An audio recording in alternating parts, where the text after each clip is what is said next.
you went to the doctors and they told you got type 2 diabetes, and you're like, what does this mean for me? Same questions I had, and what it meant for me, according to my doctor, was, hey, it's chronic, it's progressive, and you're going to spend the rest of your life on medications.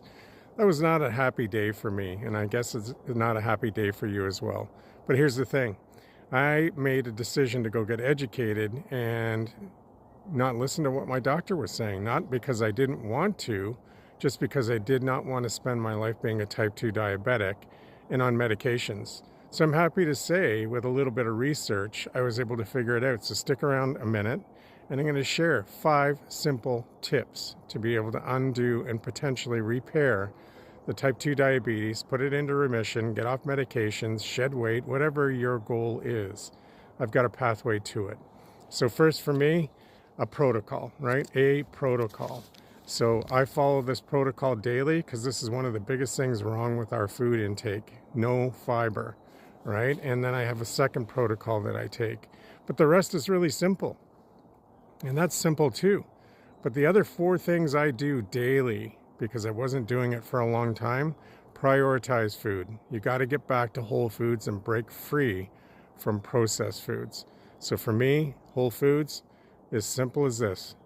FFP, right? Fiber, healthy fats, and protein. And then from there, I just had to make another simple choice. I'm going to start to fast. So I started with 12 hours, 16 hours, 18 hours, 20 hours, multi-day fast. I mix it up. But on an average day, I do 16 hours minimum, 2 meals a day instead of 3 or 4, and no grazing or snacking in between. Then movement. Had to get back to movement, just like I'm doing right now. Walking on this beautiful day, taking in nature, listening to the birds, calming down all the hormones, the cortisol, the insulin, the leptin, and the ghrelin.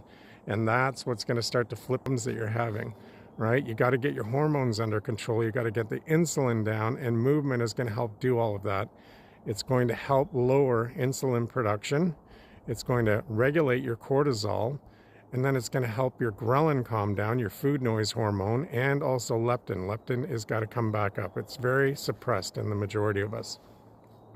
And once you get those things done, the only last thing you got to really do is consider good night's sleep. Put these phones down a half an hour before you go to bed, and don't pick them up until a half an hour after you wake up in the morning. And get 7 to 9 hours of sleep uninterrupted every night.